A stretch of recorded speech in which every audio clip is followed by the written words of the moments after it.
Thank you everyone for joining us and welcome to our Zoom press conference. This is new territory for us and I expect also perhaps for some of the reporters, so we're going to get through this together. We do have an important development to share with you today. As you know, we have a very important case given the times and what is happening across our country, and I'm going to let these three attorneys walk you through it. The three gentlemen who will be talking with you today are Antonio Romanucci from Romanucci and Blandin, Bobby Rutter from Rutter Russin in Cleveland, along with Nick DiCello from Spangenberger, Shibley Liber, also in Cleveland.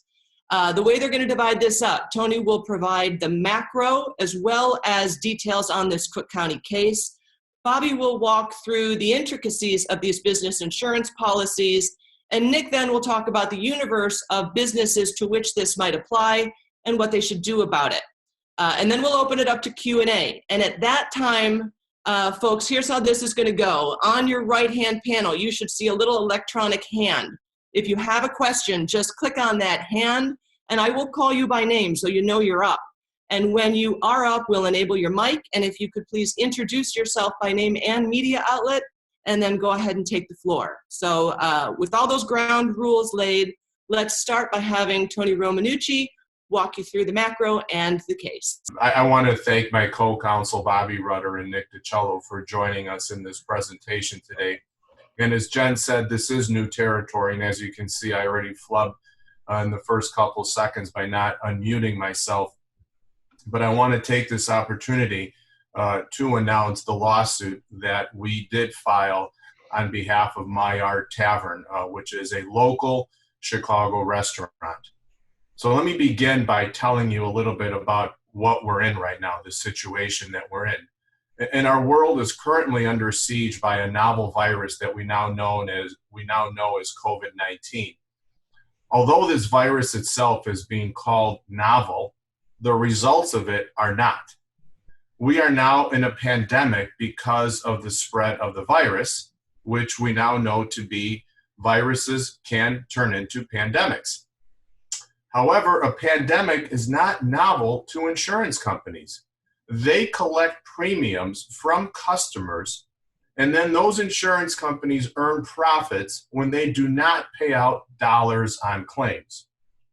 So our client, Maillard Tavern, made good faith premium payments to its insurance company, Society Insurance, believing that if it suffered business interruption in conditions that exist today as a result of civil authorities' executive orders shutting down restaurants and essential businesses because of the pandemic, that they would be compensated for their business interruption as their insurance company said it would under the language.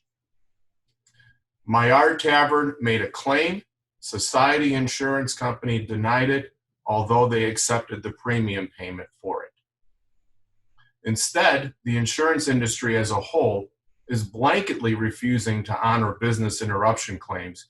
And what they're doing is they're unlawfully shifting the burden to governments, to food depositories, to the charity of the communities, and even GoFundMe pages, because people are starving, they're hungry, and they're being unpaid for their business interruption, and in turn, these businesses can't pay their employees. So the insurance companies, such as Society, are sitting on billions and billions of dollars of premiums collected, claiming profits off these premiums, while restaurants and retailers are literally going hungry, and their prospects for reopening after this pandemic is over, certainly their prospects are dim. So this lawsuit seeks to redress that problem by seeking a declaration from a judge that Maillard Tavern is entitled to an appraisal for a determination of its business losses as it contemplated when it paid premiums to Society Insurance for business interruption. Before I turn it over to Bobby, I want to make it very clear. We are not disputing or disagreeing the governor's orders with respect to Executive Order number 1, which declared restaurants to be non-essential and to other businesses who were declared non-essential. We are not disputing that. We know the conditions that we are in. We are disputing the insurance company's blanket proposal to deny coverage to those that contemplated claims when they were being made in good faith. I'm going to turn it over to Bobby now. Thanks, Tony. So a little bit about the specifics as to what we're dealing with, and I want to touch on an important point that Tony said. What we're seeing are blanket denials of coverage regardless of what types of forms and policies that our clients have. So insurance companies aren't really, looking at the words that they've put in front of their policyholders. They're just saying, this isn't what insurance is designed for, so forget about it. And specifically, when you look at these forms, there's a couple things that we're dealing with. Number one, in the news, and you'll hear us reference business interruption insurance. That is a product that's designed to put an insured, when they suffer a loss, in the position that they were had the loss not occurred, okay? And there are some elements that trigger that coverage. There's different language that's used in certain policies. And some of the issues that will be decided are, whether there is direct physical loss or damage to a premises. And there's been case law out there that has interpreted this before, okay? The thing that you are hearing less about is what's called civil authority coverage. It is a subset of business interruption insurance because your business is interrupted. And the reason that this type of insurance is in place is so that when a civil authority, like the governor or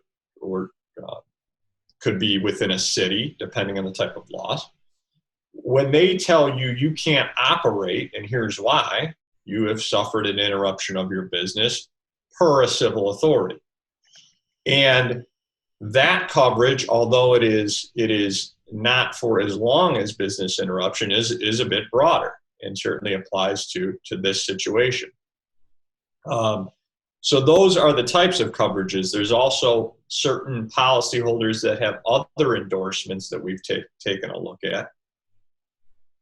The other hot topic in this area is, okay, people are referencing a virus exclusion. You see that there's a lot of literature on the internet right now, virus exclusion. So this must not be covered. That's not true, okay? Number one, there are many policies that do not exclude viruses, that do not exclude bacteria. And what's important to remember are these are all risk policies. So these policies cover everything unless it's excluded. And they're certainly, dating back 10, 12 years, are ISO forms that exclude viruses, and insurance companies could either choose to include these forms in their policies or not. Some did, some did not. But I do want everybody to understand, every policy out there does not contain a virus exclusion, okay? So those are the topics that really are the trigger points in this litigation and some issues that are going to come up and be decided. But the one macro issue that troubles me is the insurance companies flooding the internet and the minds of people with the idea that there is no coverage for this. And why that's dangerous is I have people that I talk to every day. I talked to somebody no more than an hour ago that says, well, why would I even submit a claim? Because all I hear is this is not covered. So this is kind of a waste of my time. It's sad. I paid for this. But in every policy is a duty to notify your insurer when you think you have a loss. And what's happening is people are not even notifying their insurers that they have this loss. And that's a big potential problem, because when we litigate these and get results, you can't go backwards a lot of times. So that is creating a problem. It's very troublesome to me right away when I get these phone calls that I know I don't have no chance, and I know I shouldn't do this, but I'm calling you anyways. Yeah, I would encourage businesses, if you paid for this product, to submit your claim, and let's see what certain insurance companies do. So that is a kind of macro, without diving into every little coverage nook and cranny, as to what forms we have, what issues we're dealing with, and some things that'll be decided. I'm going to turn it over to Nick DiCello, who's also in Cleveland. It's currently snowing here. Nick, go ahead. Thanks, Bobby. It's really exciting and a privilege to be working with Tony's firm and with Bobby. And when you have law firms of this caliber, expertise, and the history of results that they obtain for policyholders and plaintiffs, it's a great team. So what I'm going to talk about briefly is the scope of this problem. How widespread is it? What businesses are involved? And I'm sure many of you who have tuned into this that are interested have some idea of the scope. But with respect to the types of coverage that Tony and Bobby just alluded to, some businesses in different states across the country have been just shut down, period, by a civil authority, by the governor, by the Department of Health, by some other civil authority that has instructed that business to either shut down or significantly reduce their operations, which is also a trigger for coverage. A business doesn't have to be entirely shut down. Here in Ohio, food and beverage operations are still permitted to operate carry-out operations, but otherwise their businesses have been severely slowed down. And the types of coverages that we're talking about today contemplate those losses as well.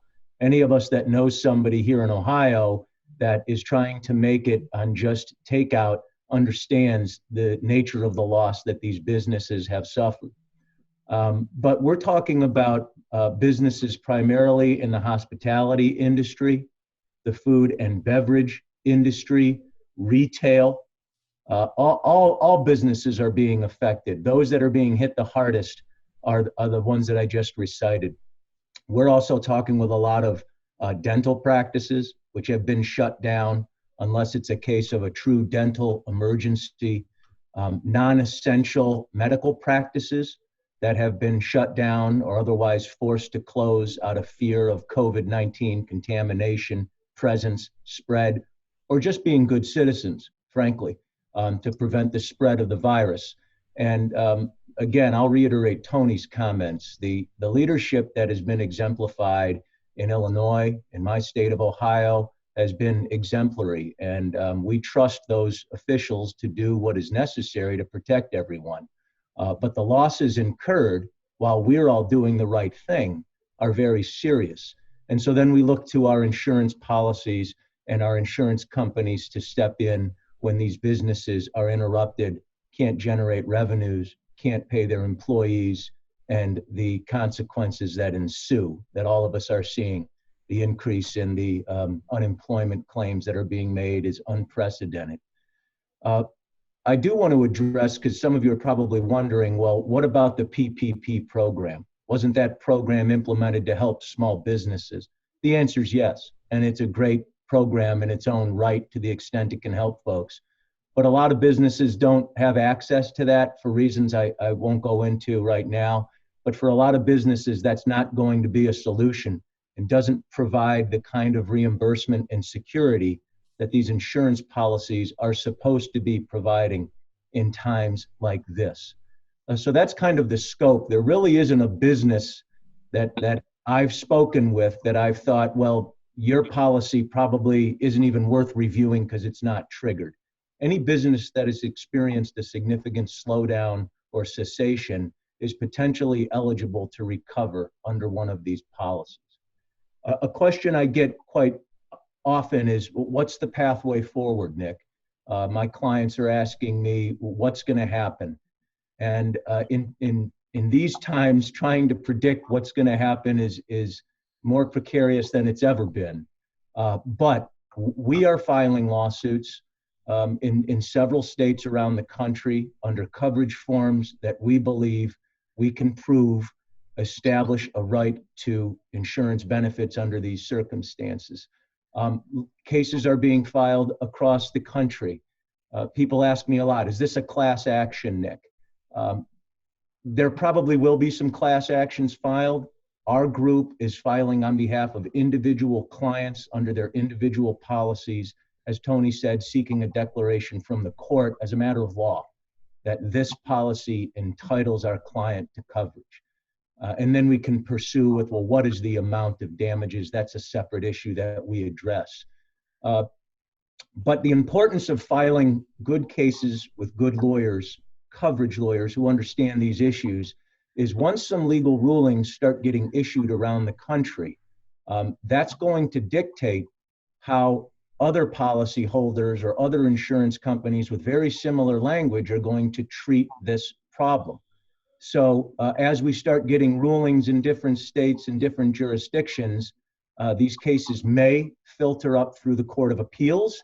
They may filter all the way up to a state Supreme Court or even a federal Supreme Court.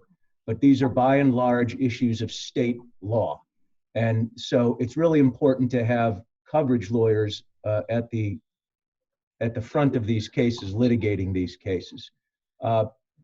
I've also had a lot of questions. Well, Nick, there seems to be a lot of legislative efforts to solve these problems that businesses are facing. The PPP program that I referenced is one. And Tony, myself, and Bobby particularly, who is very plugged into the political community, is keeping his ear to the ground, and we're following legislative efforts to create some kind of recovery through insurance policies that are being issued to recover. And what I'm telling my clients is in the event that there is some kind of fund that's created by the federal government or a state government, it's important to be advised. It's important to have an attorney advise you as to your rights to participate in any forthcoming program and the amounts to which you may be entitled. People ask me, well, if a legislative fund is created, then don't I just fill out a form and submit it? And we don't know if this is going to happen or not, but it's a potential that's out there. And what I tell people is, any of us that know familiarity with workers' compensation, that's a legislative fund that's set aside to compensate people. And if anybody came to me and said, I'm injured and I need to access the legislative workers' comp fund, I wouldn't be doing my job if I didn't refer that person to a competent workers' compensation lawyer. So if things do go that route, folks still need to contact people who can advise them and represent them accordingly. And I would just echo in closing Bobby's remarks that we're advising our clients, and it is critically important to make a claim. Expect that it will be denied, but claims should be made. I can't stress how important Bobby's comment is now that all business owners and everybody on this line, we're business owners ourselves, but now that we're on notice that there are losses as a result of COVID, we are obligated under the terms of our policies to notify our insurance carriers and make claims. And so it is frustrating to see a lot of the propaganda out there telling insureds, business owners, insurance agents that there's no coverage for this. And so people may not elect to file a claim. And if 2 years from now or a year from now or 3 months from now, courts start telling the insurance carriers that there is coverage under these policies, folks who didn't make a claim might have a real problem at that point in time. So the insurance industry is on notice with the kind of cases that our group is filing. We expect that they will take these lawsuits very seriously, and they're being put on notice that the business community expects to now get what they've paid for in terms of these business interruption policies. I'm going to turn it back over to Tony. Tony? Thank you very much, Nick, and also to Bobby. You know, I think if you look at the totality of what we're saying here is this. The insurance companies are acting as predators on those that are the most vulnerable. And what we're talking about are not large corporations here. We're talking about small businesses that have 1, 2, 3, 4, 5 restaurants, if they're that fortunate to have that many retail shops where they can offer community services. They are acting as predators. Why? Because they collect their premiums in advance. They have the money in their hands right now, and they're sitting on it. And they're not distributing any of that money to the people who deserve it. Indeed, have you heard any bailout being asked by any insurance company? Absolutely not. The industry has so much money that actually the auto insurers are giving back money. That's how much money they have. So really what we're talking about is a Goliath situation here and taking advantage of those who need it most. That's what this lawsuit is about. It's about transparency. It's about getting what you bargained for. You bargained for business interruption insurance. You bargained for coverage when a civil authority says that you can't operate your business. And now what we've seen is that the insurance companies are preemptively sending out letters to their clients without even raising a claim, saying, if you do bring a claim, we're going to deny it because it doesn't exist. That's wrong.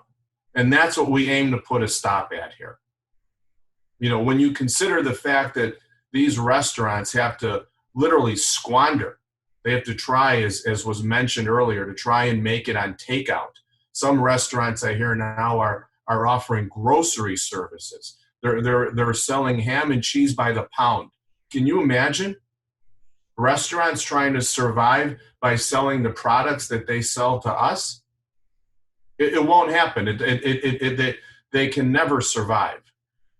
This litigation is about fixing what's wrong, is about making them whole. And we aim to do that. Jen, I think we turn it back to you now, and I don't know if there are questions. I'm not sure if that's how we're proceeding. Indeed. We're learning here. We're learning from you. You're exactly right, and we do have a couple questions to start from Monica Eng. So let's unmute Monica, and if you would again introduce yourself, Monica, and let them know from whom you come, and go ahead with your questions. So, I'm Monica Eng. I'm a reporter with Chicago Public Radio. I'm interested to know, have there been any successful claims that have actually been paid out yet? I'll defer to Bobby on that. I don't believe so, but I'm going to defer to him. So Bobby, go ahead. No. And I think that the one claim that is getting a lot of notoriety is Wimbledon purchased a specific product for coverage if they were canceled. Actually, it was called a pandemic endorsement to the tune of payout, I think, of $140 million. That was came out through ESPN and through Darren Ravel. And I am not sure if that has been paid or not, but we have talked to a lot of people, and I mean, starting at the beginning of March. I do not know a single person that's received a single cent. And I think if an insurance company did pay a claim, I actually think they'd probably publicize that, because it would be a good thing. You know, they would be doing the right thing. And we have not heard that. Okay, I have a follow-up, if you can hear me. Does it seem like businesses have a better chance, I mean, to the extent that anybody knows anything on this, if they have a policy that has no virus exemption and or they have civil authority coverage? Let me parse that slightly. So if they don't have a virus exclusion, I would say they have a better product than a policy that has a virus exclusion. Civil authority coverage typically runs with business interruption coverage. So if you have it, you likely have civil authority. So I think those two are part part of one product. But I think to the first part of your question, yeah, if you don't have that virus exclusion, you sit in a better position. Although even if you have it, I don't think you should blanket lay down. If indeed these are reimbursed, what does that look like? Does that look like billions the insurance industry will be handing out? Well, you got to remember, these policies set limits. So these insurance companies have already taken into it, they're getting paid a premium, as Tony said, in return for a certain product. And they have time frames on them. Civil authority coverage is only good for 4 weeks. So that's only going to be 30 days of coverage. Business interruption is either going to be capped at a dollar figure or a time frame, which is a year. So it's not just, and I think they're again, we've used the word propaganda, but I think it's inaccurate to think of this as just uncontrolled damages. Insurance companies have put limits in place. So they are protected, and whether they're reinsured or what have you, they've accounted for that. Now, is it billions? Yes, it's billions. But there is some formula behind there. It's not just open floodgates. Bobby, if I could follow up. Sure. Insurance companies spend so much money on actuarial models. Correct. To account for their losses. And in this particular type of claim, when there's a civil authority shutdown, they are taking into account that civil authorities will not just shut down one restaurant, but they will shut down many. And so when they're selling policies, whether it's in a community, a city, or a state, their actuarial models take into account the limitations of the coverage that they're selling to the policyholders. So do they have the money to cover this?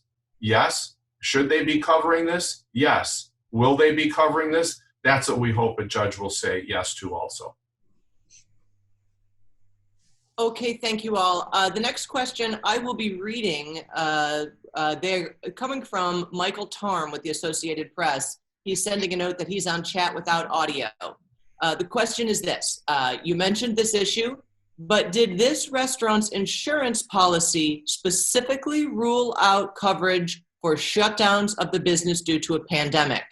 And if so, where did it include that language in that exclusion? I can take this one. You want to take that, Nick? Sure. Yeah, sure. Thanks for your question. It's a good one. The answer is no. There is no exclusion in the society policy at issue for a shutdown as a result of a pandemic or a loss incurred as a result of a pandemic. The word pandemic doesn't appear in that policy, nor does it appear in nearly any of the policies that I've been reviewing. And I think it's important for people to understand these are called all risk policies. They might not say that on the cover, but that's what they're known as being in the insurance industry. And what that means is all risks are covered if you sustain a loss at or to your property, unless it's excluded in the policy. And so it really puts the burden where it belongs, which is on the insurance company and industry, who are the ones drafting these policies. It's their language. And when a business owner buys one of these things and it says you've got business interruption coverage, the policyholder should feel safe in knowing that if my business gets shut down for something unforeseeable, I'm going to be protected, as Bobby said, to an extent, to a limit. It's not unlimited. So unless something is specifically excluded within these policies, generally it is covered. And there was no pandemic exclusion within the society policy. Nick, can I have you keep going? Michael had a follow-up question then, said, are you suing on the grounds of civil order or natural disaster? Thanks for the question.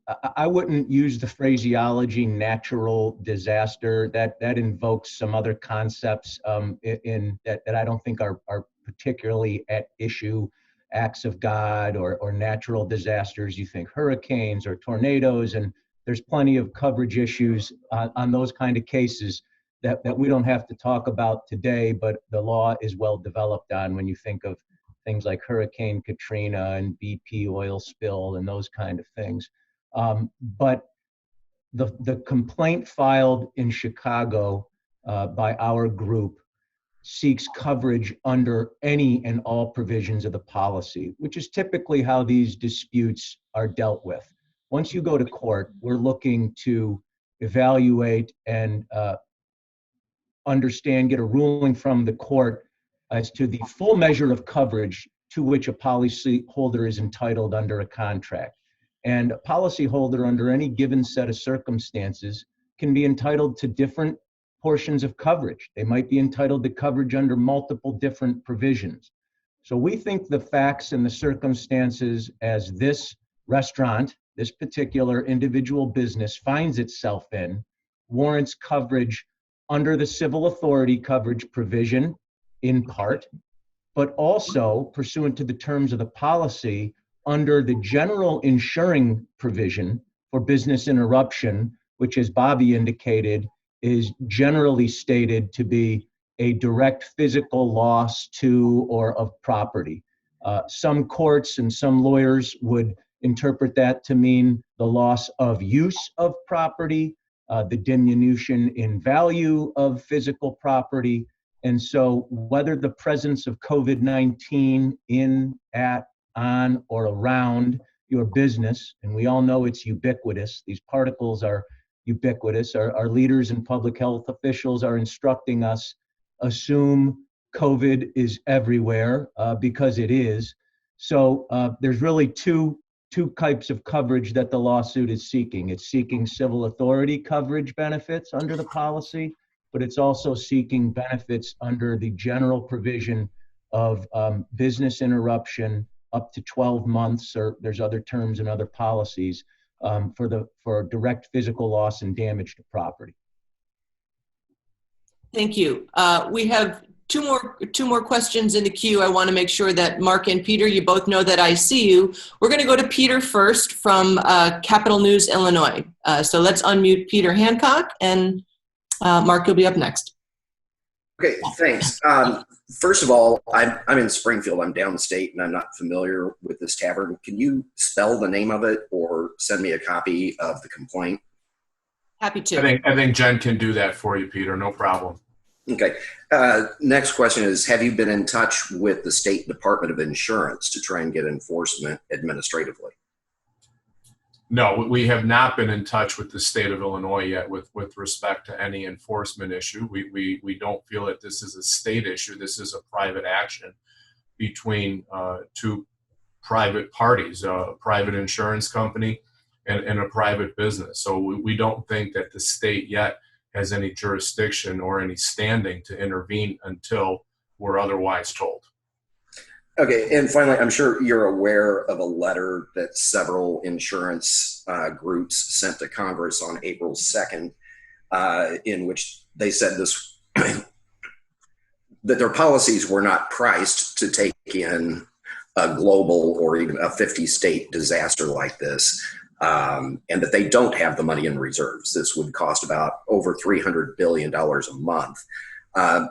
Is there a concern that if they're forced to pay out these claims, that you could either bankrupt the industry or in the future these products would be priced beyond the reach of most small businesses? We're not going to bankrupt the industry. The industry has the money. They just won't tell us how much money they have.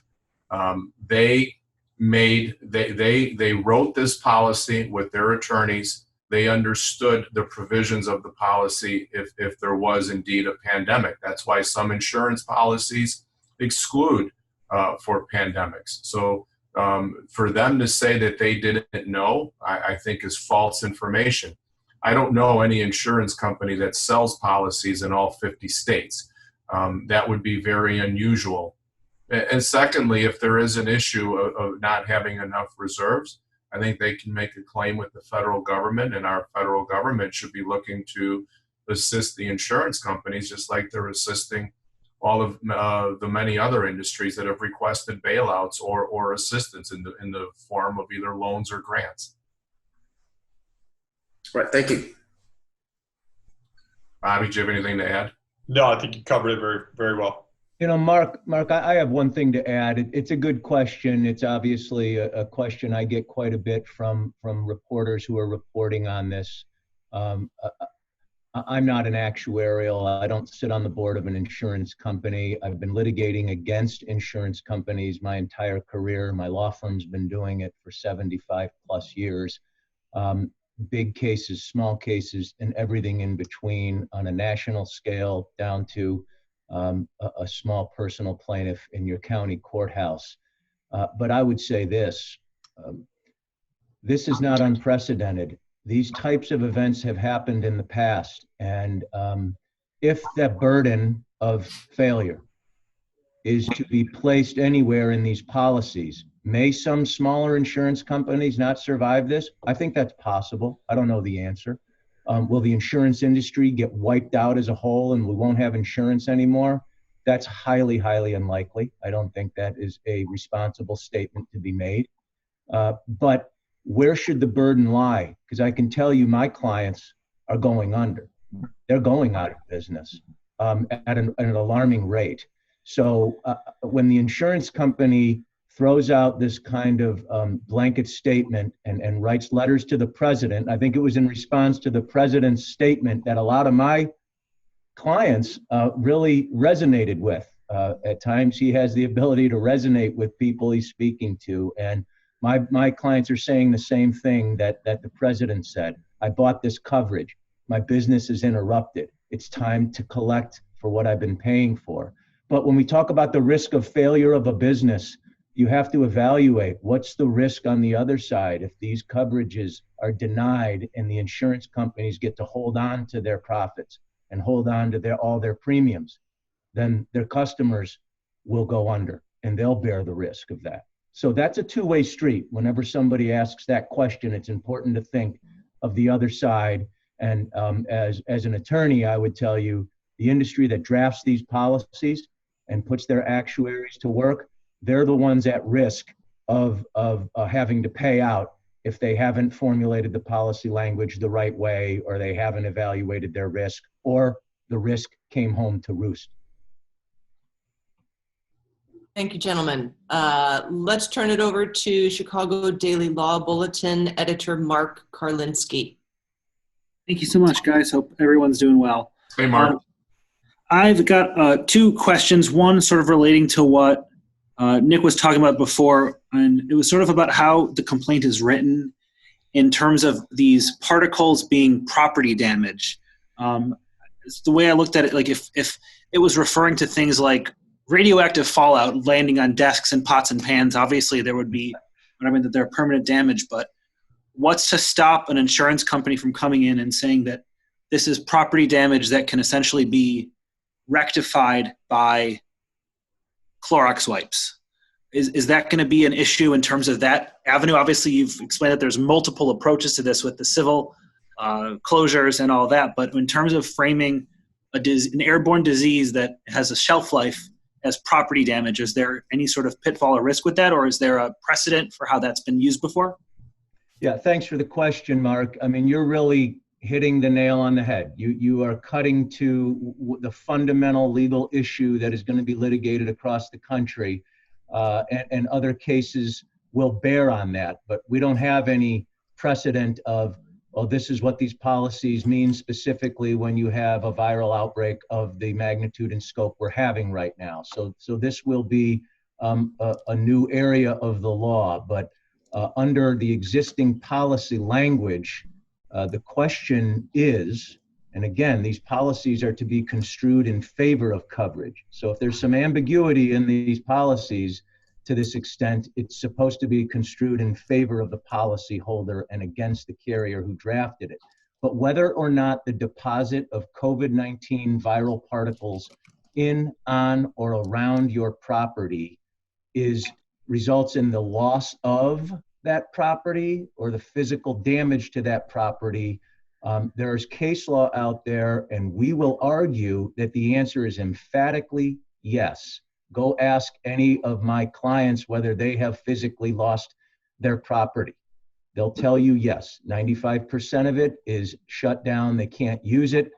Certainly if COVID is present, no one would say you can still use the property, just wipe it down and let people back in. It'll be reinfected. Mm-hmm. And these policies don't say, Mark, by and large, the policies I'm seeing don't say, we will insure you for losses resulting from physical damage, which means the structural alteration or deformation.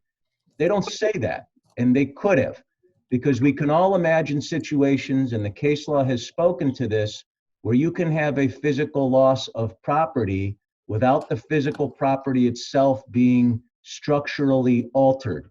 The example you just gave is one: odors, noxious fumes, a danger of a forthcoming hurricane.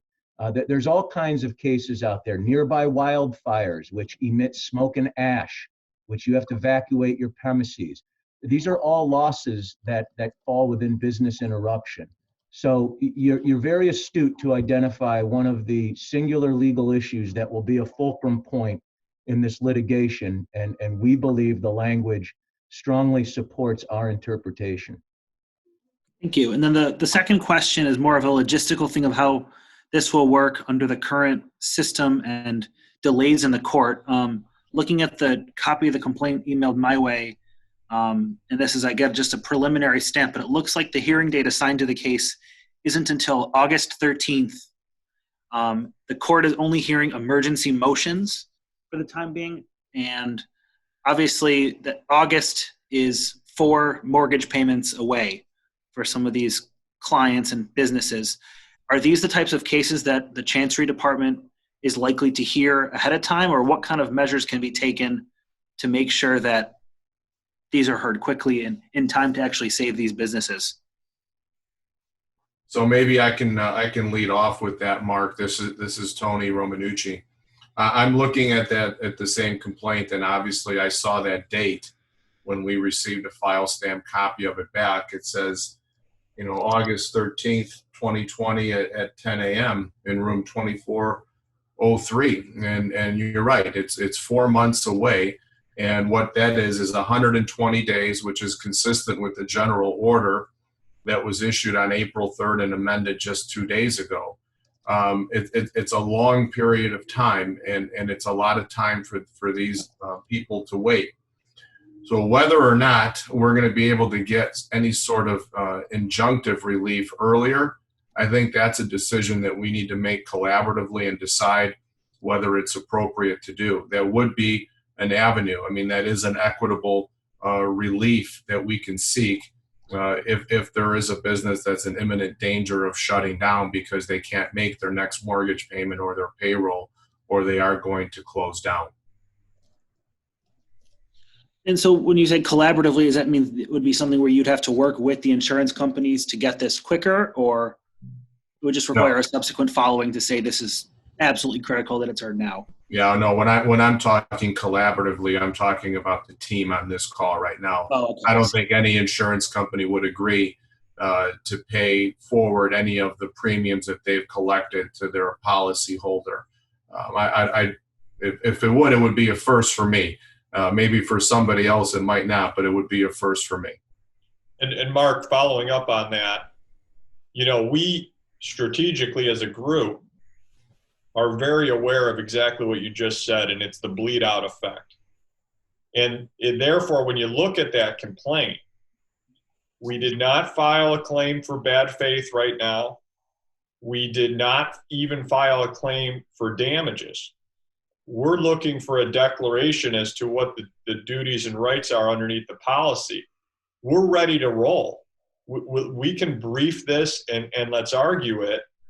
We don't need to spend time worrying about damages and some other things. We want answers, sooner than later for exactly the reason that you talked about.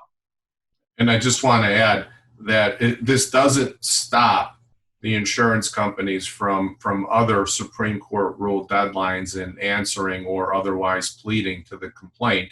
It doesn't prevent the court from entering an order for briefing even before August of 2020.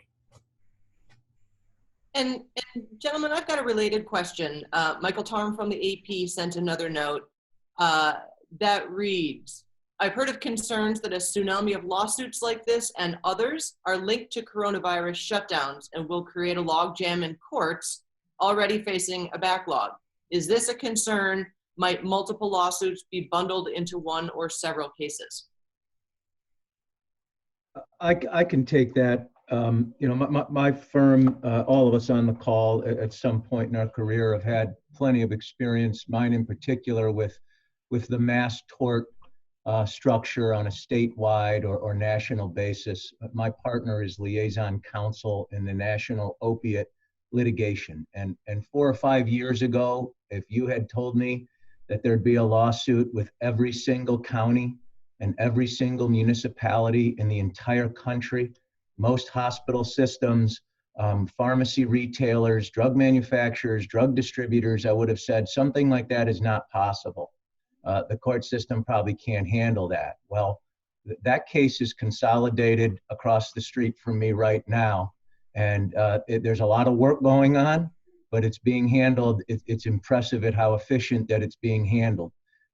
We hear about log jams in courts. In my experience, when I look at the filings go down each year. I started my career at the federal courthouse and watched people get furloughed. But it's a legitimate concern and it's a good question. I don't think that these lawsuits are going to overwhelm the state and or federal judiciary. And there are procedures in place to account for that, to consolidate cases into a single court. There's federal procedures. Each state has its own procedures. And what you see sometimes in these lawsuits is consolidating cases and saying, when lawyers on both sides, defense and plaintiff lawyers get together, we work together, we evaluate the policy language, and we say, 40% of these lawsuits have the following policy language. We need a ruling on this policy, and we can resolve, at least from a coverage and duties and rights standpoint that Bobby pointed out, we can resolve 40% of these cases. Here's another discrete legal issue. 20% of the policies have this language in it. We can resolve that. So there are ways to do this, and that's when lawyers on both sides come together and work together, the judicial system can handle something like this. Yeah, I think the bottom line is this, Michael. We are going to take on each one of these cases individually. We're going to fight them one-on-one. If a court decides to bring these cases together, they can do that. If the defendants want to do it, if the insurance company wish to do it, that's their choice too. Right now, we're going to bring these cases on one at a time. And if there's any issue of backlogs, then the courts know how to redress that. But we're going to fight these one-on-one. Okay, we are out of questions and just about out of time. Any closing remarks? She says to a group of attorneys. I thank you all for being on the phone. This is a new experience for us. It's not the way we would want it either, but we appreciate you joining the Zoom call and reporting on this. I think it's an important issue. It's going to be a critical one to the reopening of our economy and getting people back to work. And it's just not going to happen if these small businesses don't get paid. If they don't have funds, they're not going to reopen and people will stay on the employment rolls. And we're going to see a horrific ripple effect in our economy for years. So we thank you very much for being on the call. This worked out very, very efficiently. Jen, thank you for moderating it. Bobby and Nick, my honor and my pleasure to be with you today and to be on the same banner. And that's all I have. Thank you. Thanks, everybody. Yeah, thanks. Anyone who needs follow-up, Peter, I will send you that complaint and certainly reach out if I can help with your follow-up. Have a good evening, everyone. Thank you all.